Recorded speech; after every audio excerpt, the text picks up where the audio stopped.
अस्सलाम वालेकुम। डॉक्टर अशरफ जावेद मलिक आपसे मुखातिब हूँ। बाज़ औक़ात हम समाजी जबर का शिकार हो जाते हैं।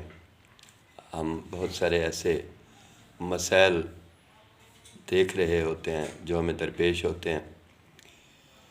इसके नतायज जो है दो सूरतों में निकलते हैं। पहली सूरत ये होती है कि हम हालात का मुकाबला इस तरह से करते हैं कि हालात से हम समझौता करने लग जाते हैं, और समझौता इस तरह से करते हैं कि जहाँ जहाँ हमें कुछ मसाइल दरपेश होते हैं, कहीं हमारी किसी से नहीं बन रही होती तो हम उसे मनाने लग जाते हैं और वो और ज़्यादा चौड़ा हो जाता है।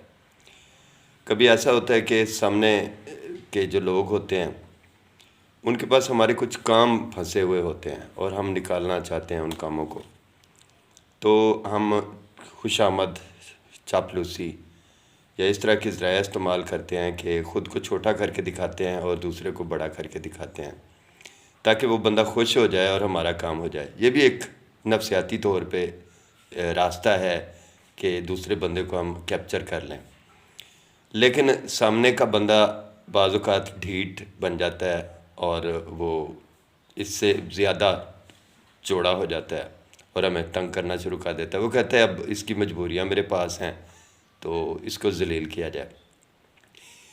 तीसरी किस्म के लोग ऐसे होते हैं जो रिश्तेदार भी हो सकते हैं, आपके अज़ीज़ भी हो सकते हैं, या कोई और किसी कम्युनिटी के लोग भी हो सकते हैं।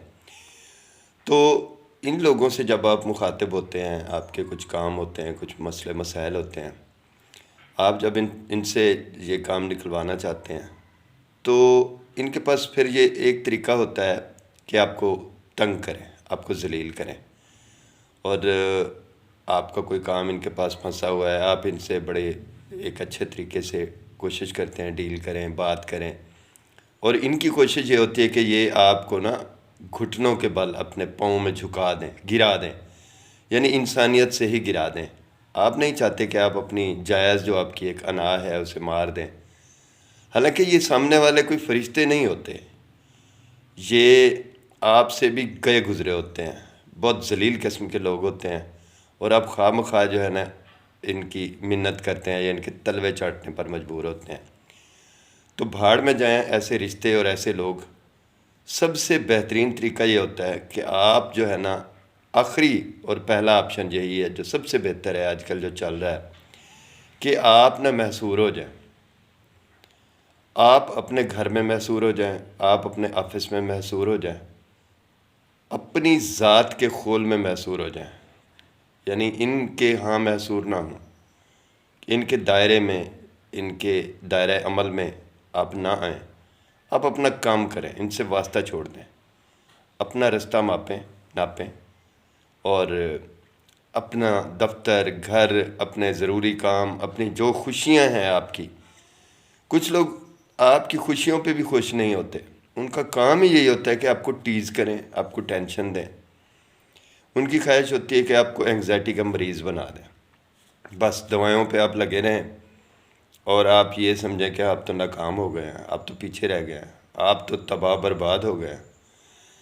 और ये ख़ुद आगे ये मैनिपुलेट करते हैं आपको, आपकी जो कामयाबियाँ होती हैं इस पे खुश नहीं होते, उल्टा ये आपकी जो कामयाबियां हैं उस पर ठट्ठा मजाक उड़ाते हैं, आपको पीछे करने के लिए, आपको डिमोलिश करने के लिए, आपको दबाने के लिए।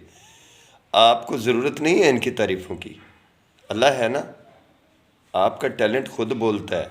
आप अपनी मेहनत और अपनी कामयाबियों पे यकीन करें और आगे रास्ता बड़ा खुला रास्ता है आपके लिए, अल्लाह ताला है ना। और दुनिया में बहुत अच्छे लोग पड़े हैं, रिश्तेदारों से हट के समाज में बड़े अच्छे लोग पड़े हैं जो आपके टैलेंट की कदर करते हैं, जो आपके वक़ार को मलूज़ रखते हुए, आपके शऊर को मलूज़ रखते हुए आपके लिए रास्ता छोड़ते हैं, आपको सलूट करते हैं। तो वहाँ वही बात है कि आप जिसकी कदर करेंगे वो आपकी कदर करेगा, और आप उसी की कदर करें जो आपकी कदर करे, जो आपको सलूट करे उसको सलूट करें, जो आपको मोहब्बत दे उसको मोहब्बत दें, जो आपकी राहों में बिछे उसकी राहों में बिछ जाए।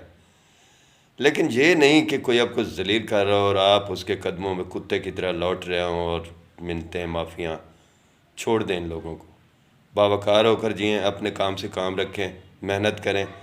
ज़िंदगी है ना, रब है ना, हर तरफ आपकी मेहनत, आपका जो अज़्म है और अल्लाह पे आपका जो कामिल यकीन है, आप इन चीज़ों को देखें, आगे बढ़ें।